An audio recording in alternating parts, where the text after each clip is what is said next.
महादेव की जय। एक बार पार्वती जी बोली शिव जी से कि आप हर समय ध्यान लगाए रहते हो और भगवान में का भजन करते हो, ध्यान करते हो, आपकी काशी नगरी इतनी सुंदर है, चलो मुझे थोड़ा भ्रमण करा दो, दिखाओ तो सही मुझे भी। भगवान शंकर बोले मैं यही तुमको दिखा देता हूँ बैठे बैठे। बोले नहीं, भ्रमण करके दिखाइए, काशी की यात्रा कराइए। लोग बोलते हैं गृहस्थ जीवन में काशी की यात्रा नहीं किए तो मुक्ति मिलना बहुत मुश्किल काम है, इसलिए काशी की यात्रा जरूर करना चाहिए। भगवान शंकर बोले कि मन में सोचे इसको लेके जाऊंगा तो ये माताओं का हृदय कोमल होता है, ये कुछ न कुछ सृष्टि में व्यवधान डालेगी, कुछ न कुछ मेरे से वचन ले लेगी, तो वो सोचे मैं यहीं से दर्शन करा देता हूँ। लेकिन माता बोले नहीं, आप मुझे भ्रमण करा लाइए। अब शिव जी और पार्वती माता भील और भीलनी का रूप धारण कर लिए और काशी नगरी में घूमते घूमते सब जगह घूमे, बहुत सुंदर नगरी लगी। तो माता ने सोचा माताओं का हृदय कोमल होता है, क्यों न मैं जगत कल्याण के लिए महादेव से 4 वर मांगू। तो जब घूम लिए महादेव जी बोले देवी अब प्रसन्न हो कि और कहीं जाना। बोले नहीं, मैंने काशी की यात्रा कर ली तो मैं सारे विश्व का, सारे संसार का भ्रमण कर लिया। मैं सुनी हूँ कि जब सतयुग था, त्रेता था, द्वापर था, आज कलयुग है, इन सब समय में सारा संसार नष्ट हो जाएगा, लेकिन ये काशी की नगरी सदैव स्थिर रहती है। तो प्रभु मुझे आप 4 वरदान दे दीजिए मुझे। भगवान शंकर सोचे देखो मैं इसीलिए नहीं ला रहा था, ये सृष्टि में व्यवधान डाल देती है, माताओं का हृदय कोमल होता है। बोले क्या चाहिए? बोले पहला वरदान मैं आपसे ये मांगती हूँ कि पति और पत्नी में कितना भी झगड़ा हो, लेकिन वो 1-2 घंटे में फिर मित्र हो जाए। तो आज भी देखिए पति पत्नी में कितना भी झगड़ा हो, थोड़ा देर बाद घूम के आएंगे तो पूछ लेंगे शिवानी मम्मी कहाँ है, बच्चे का जो भी नाम होगा, विधान मम्मी कहाँ है, तुरंत पूछ लेंगे। पूछते हैं कि नहीं? लड़ाई झगड़ा बहुत देर नहीं रह सकता है। पत्नी भी पूछ लेगी शिवानी पापा कहाँ है, विधान पापा कहाँ है, यानी रह नहीं सकते हैं। तो बोले अटल उनका प्रेम हो, तो उन्होंने एक वरदान मांगा। अब इसको बहुत विस्तार में जाएंगे तो बहुत समय लगेगा, आप भी सोचेंगे पंडित जी को बुलाना ठीक नहीं, बहुत देर कब। तो सूक्ष्म रूप से आपको सुना रहे हैं। महादेव ने कहा तथास्तु। तो पति पत्नी प्रेम से रहते हैं तो कभी कोई क्लेश झगड़ा नहीं हो सकता। इसमें अब बोले प्रमाण दीजिए। भाई आपने वरदान दे दिए, इसका क्या प्रमाण? बोले अच्छा चलो मैं आपको दर्शन करा लाता हूँ। तो काशी में गए, एक गृहस्थ के घर गए, प्रवेश किए, तो उनके घर एक जो है गेस्ट बोलते हैं, अतिथि बोलते हैं, अतिथि आया हुआ था। तो अतिथि 1 दिन 2 दिन तो खूब प्रेम से आदमी खिला देगा, उसके बाद तो मन में क्लेश कलह होने लगेगा। तो पति पत्नी विचार करने लगे कि अब ये अतिथि को कैसे घर से भेजा जाए। तो पति पत्नी विचार किए अच्छा देखो इसके सामने हम दोनों लोग झूठ बोल को खूब झगड़ा करेंगे, मैं तुझे कुछ कहूँ तो बुरा मत मानना। पति बोल रहा है पत्नी से, और पत्नी कह रही मैं आपको कुछ कहूँ तो बुरा मत मानना। ये सिर्फ अतिथि को सुनाने के लिए, उसको घर से भेजने के लिए हम ये चीजें कहेंगे। तो पति बाहर से आए, बोले क्या बनाए हो? बोले रोटी सब्जी दाल चावल बनाए हैं। बोले वो तुझे बनाना ही नहीं आता, रोज कैसा कैसा खाना बना के रख देती है, मुझे नहीं खाना। अब इसी बात पे पत्नी भी गुस्सा हो गई कि मैं रोज खिलाती हूँ आपको इतने भाव से, एक आध दिन नहीं अच्छा बना तो क्या हुआ, आपको खाना चाहिए। यही करते करते झगड़ा बहुत तेज पड़ गया। अब झगड़ा कहा सुनी में बदल गया। अब अतिथि धीरे धीरे अपना बैग पैक करने लगा। बैग पैक करके धीरे से निकल के गेट के बाहर गया और कुछ दूर में जाके रुक गए। अब पति पत्नी दोनों ताली मार मार के हंस रहे हैं, देखो हमारी युक्ति काम आ गई ना, हमारी युक्ति काम आ गई ना। अतिथि चला गया। अब वो जो है पार्वती माता बोली कि अभी तो ये महादेव जी दोनों खूब लड़ रहे थे पति पत्नी। बोले यही तो प्रेम है, यही तो मैंने वरदान दिया है। अब यही उत्सव मना रहे थे कि अतिथि फिर आ गए। मैं मजा कर बोले आप तो झगड़ रहे थे। बोले हाँ हमारा झगड़ा हो रहा था, लेकिन मैं सुन लिया आप कौन सच में झगड़ रहे थे, आप तो मुझे भेजने के लिए झगड़ रहे थे। तो एक भाव भगवान ने ये दर्शाया कि देखो झगड़ा हो करके भी प्रेम है, प्रेम मुदित मैं जाना, दोनों पति पत्नी में प्रेम है। तो एक वरदान पार्वती जी ने ये मान लिया। अब दूसरा वरदान कौन सा है? दूसरा वरदान ये मांगा कि जो है मतलब दूसरा वरदान ये मांगे कि मेरे यहाँ जो लोग आए, जो आपका दर्शन करें भगवान, उनके अंदर कोई क्लेश कलह हो, कोई तकलीफ हो, दुख सुख, तो उनका निवारण करना है आपको। तो बोले ये तो सब कुछ मांग रही धीरे धीरे। तो तभी बोलते हैं कुछ देर भगवान का जाप कर लो। तो वो एक श्लोक बोलते हैं, जपहु जाहि शंकर सतनामा, होई है हृदय तुरत विश्रामा। भगवान शंकर सोचे ये तो धीरे धीरे संसार को सुखी करती जा रही है, ये तो मांगती ही जा रही है। फिर भगवान शंकर ने कहा अच्छा ठीक है, मैं तुम्हें वरदान देता हूँ, जो मेरे यहाँ काशी में आकर के शिव जी का दर्शन, मेरा दर्शन करेगा, उसके कल्याणार्थ मैं बताता हूँ उसको क्या निवारण करना चाहिए। तो वो क्या बोलते हैं, जिसको नींद ना आती हो, जिसको नींद ना आती हो, जिसके अंदर क्लेश कलह रोग इत्यादि हो, उसको क्या करना चाहिए। भगवान शंकर की 5 पुत्रियों का नाम आप जानते हैं या नहीं जानते हैं, मैं बताने का प्रयास करता हूँ।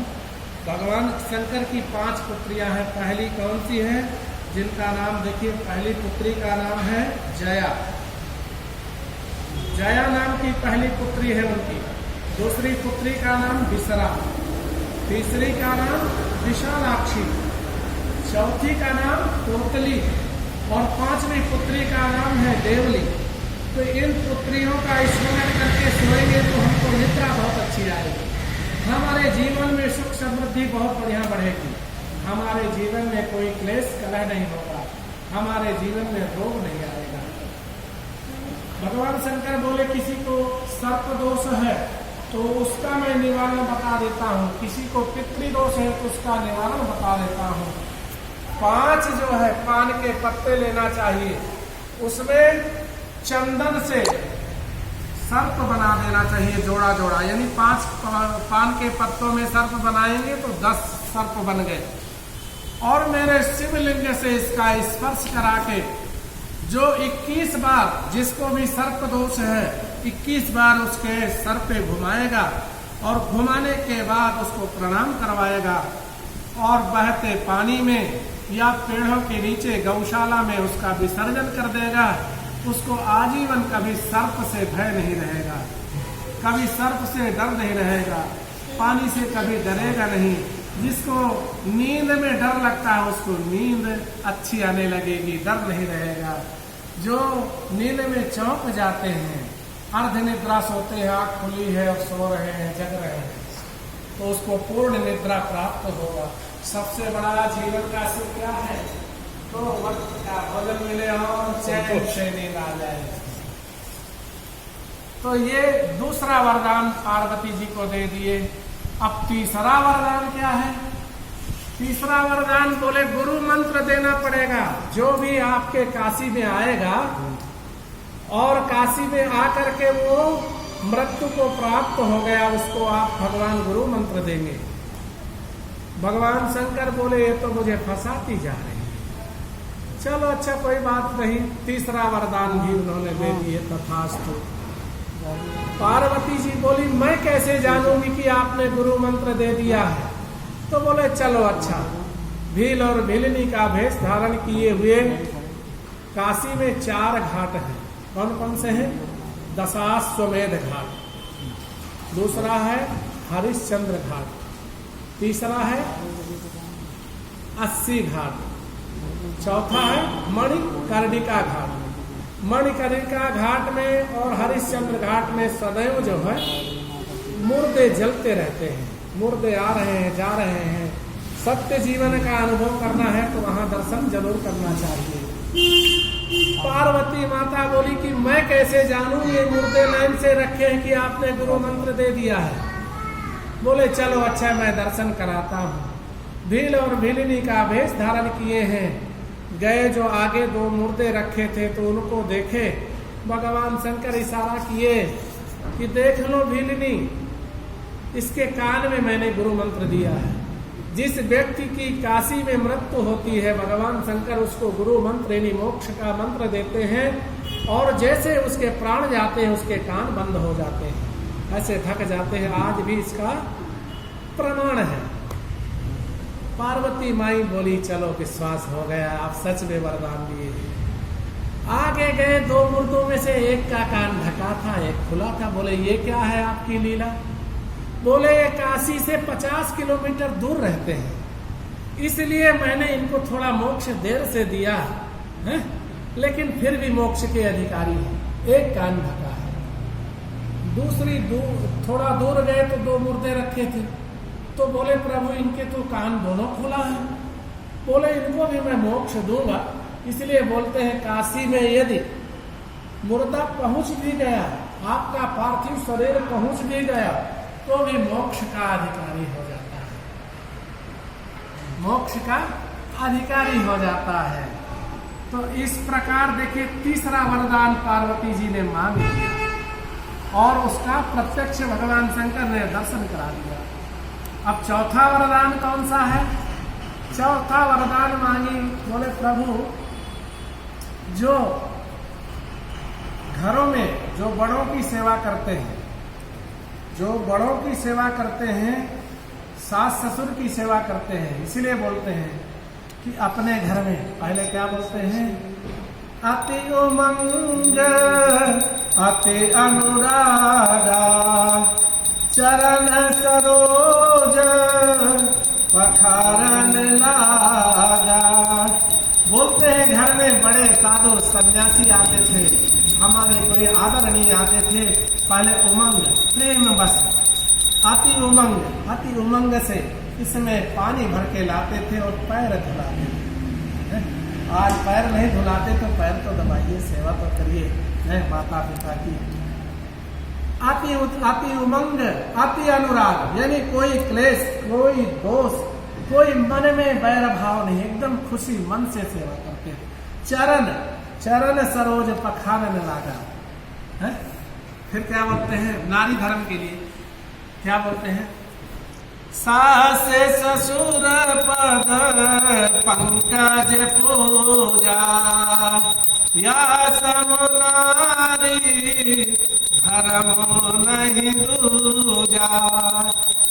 माताएं जब पहले अपने बेटियों को विदा करती थी, कितना भाव से सिखाती थी कि बेटी अब जिस घर आप जा रही हो वही आपका घर है, आपके सास ससुर ही माता पिता है, उनकी निरंतर सेवा सत्कार करना। पंकज भगवान विष्णु को बोलते हैं, जो आपके पति हैं वो भगवान विष्णु के स्वरूप है।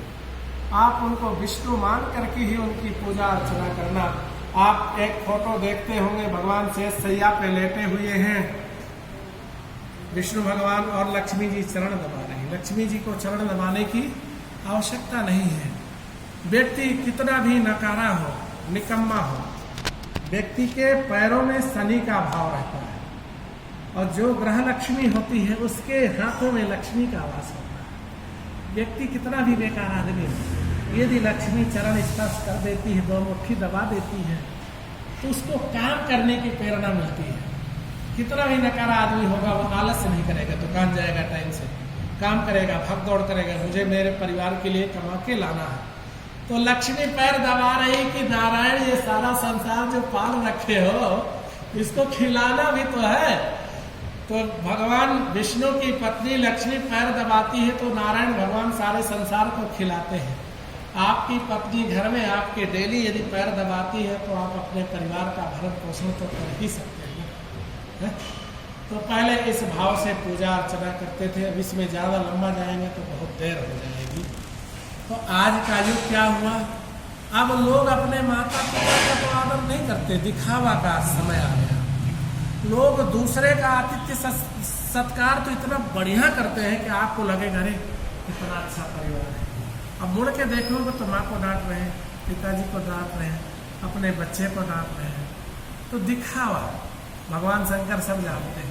कहेंगे मैं तो शिव भक्त हूँ, शिव के ही मंदिर जाऊंगा, तभी बोलते हैं विश्वनाथ ममनाथ कहावा, विश्वनाथ ममनाथ कहावा, त्रिभुवन महिमा दे देता तुम्हारी। कोई कहेंगे मैं राम भक्त हूँ, मैं कृष्ण के मंदिर नहीं जाऊंगा। कोई कहेंगे मैं कृष्ण भक्त हूँ, मैं राम के मंदिर नहीं जाऊंगा। कोई कहेंगे मैं हनुमान भक्त हूँ, मैं शिव के मंदिर नहीं जाऊंगा। महादेव बोलते हैं कब तक मेरे से पीछा छुड़ाओगे, मैं तो वहां रहता हूँ जहाँ तुमको लास्ट में आना है, शमशान में आना है तुम्हें, मेरा वहाँ निवास है, तुम्हें वहाँ आना ही पड़ेगा, मेरे मत्था टेकना ही पड़ेगा। तुम पहले टेको या बाद में टेको, आना तो तुम्हें मेरे पास ही पड़ेगा। है? तो इसलिए घर में माता पिता भाई बहन परिवार समाज की सेवा सत्कार जरूर करें, उनको कष्ट ना दें। जब अपने माता पिता भाई बहन परिवार का आदर करेंगे, हमको अपना कर्तव्य निभाना है, सामने वाला क्या है उससे मतलब नहीं। जो बिल्डिंग पुरानी होती है उसी में सब लोग पोस्टर लगाते हैं प्रचार वाले, तो यदि हमारी कोई बुराई कर रहे हैं तो हमारा प्रचार हो रहा, अपने आप परमात्मा की कृपा हो रही है। हमें कृपा किसकी चाहिए, भगवान की चाहिए। हम भगवान के शरणागत हों, दान पुण्य करें। बोलते हैं ना कर्म और धर्म करने से हमारे परिवार का बैलेंस चलता है। तो हम इतना कर्म धर्म करें कि बच्चों को कभी कोई तकलीफ ना आए। आपके माता पिता ने इतना कर्म धर्म किया, आप आनंद से, हम और आप सब आनंद से इस शहर में जीवन यापन कर रहे हैं। कितने लोग कष्ट में जीवन व्यतीत कर रहे हैं? तो ये हमारे माता पिता पूर्वजों का आशीर्वाद है, निरंतर बना रहे, उनका दिल नहीं दुखाना चाहिए। पार्वती जी ने फिर शंका कर दिए, बोले प्रभु मैं कैसे मानूंगी कि लोग अपने परिवार की सेवा सत्कार सच्चे मन से कर रहे हैं। बोले आओ मैं दिखाता हूँ। भील और भीलिनी का रूप धारण किए हुए मुर्दे जल रहे थे। एक मुर्दे के पास गए, बोले देखो ये अभी आधा घंटा पहले इसकी चिता जलाई गई और ये कितना सुंदर से जल रहा है, फूलों की सेज पे सोया हुआ है। क्यों? इसने भगवान राम का नाम लिया है। जा पर कृपा राम की होई, ता पर कृपा करे सब कोई। इसने भगवान राम का नाम लिया है, भगवान विष्णु का नाम लिया है, इसलिए देखिए इसकी चिता आनंदमय से है, कोई दिक्कत नहीं है। दूसरी जगह ले गए, बोले यहाँ क्या है प्रभु? बोले इसने कभी नाम ही नहीं लिया, कभी नाम ही नहीं लिया, इसीलिए देखिए मैं भी इसको गीली लकड़ियों में पटकाया। कहीं कहीं देखो ना सूखी लकड़ी ढूंढने नहीं मिलती है, गीली लकड़ी में पटका पड़ा। अब ये 3 दिन 4 दिन 5 दिन जलेगा, फिर भी नहीं जल पाएगा। फिर भी इसको पानी डाल के इसके परिवार वाले फूल चुनने आएंगे। कहीं कहीं अस्थि देखो ना बुझती ही नहीं, जलती ही रहती है, जल्दी समाप्ति नहीं होती है। तीसरे जगह भगवान ले गए, बोले प्रभु ये क्या है? बोले इसने इतना दान पुण्य किया है, इतनी इसकी ख्याति है कि देखिए ये क्षणिक में जल जाए। तब क्या बोलते हैं? तुलसी पंछी के पिए घटे न सरिता नीर, दान दिए धन न घटे, जो सहाय रघुवीर। देखिए नदी में पशु पक्षी जीव जंतु पानी पीते हैं, मनुष्य पानी पीता है, क्या उस नदी का जल घट जाता है? हम लोग गंगा जी जाते हैं और गंगा जल जो है अपने इच्छा अनुसार 5-10 लीटर भर के लेके आ जाते हैं, उनको प्रणाम भी भाव से नहीं करते हैं। क्या गंगा जी सूख जाती है? तो ऐसे दान दिए धन न घटे, इसने इतना दान पुण्य किया है कि इसके लिए सब लोग सहायक हैं। कितना संसार इसमें आया हुआ था, कितने लोग आए हुए थे इसके, तो वही इसकी यश कीर्ति इतनी ज्यादा थी कि इसको कोई कष्ट ही नहीं हुआ। सबसे सुख क्या है? शारीरिक, आते जाते चलते फिरते मोक्ष मिल जाए, कोई कष्ट ना हो। किसी की हमने सेवा ले ली। अब चौथे जगह भगवान शंकर ले गए, बोले प्रभु यहाँ क्या है? बोले इसने किसी की सेवा की नहीं और इसने इतना लोगों से सेवा लिया है, इतना लोगों को धोखा दिया है, इतना लोगों को परेशान किया है, इतना लोगों की इसने चोरी डकैती किया है कि देखो ना, बार बार हवा आ रही है फिर भी अग्नि बराबर से जल नहीं रही है।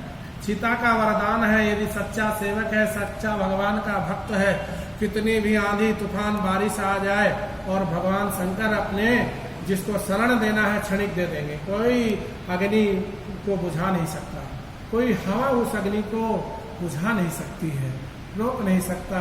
तो कभी बोलते हैं क्या, जा पर कृपा राम कहे होई, पर कृपा करे सब कोई। तो काशी जाए तो भगवान का स्मरण करते हुए चारों घाटों में भी जरूर जाना चाहिए।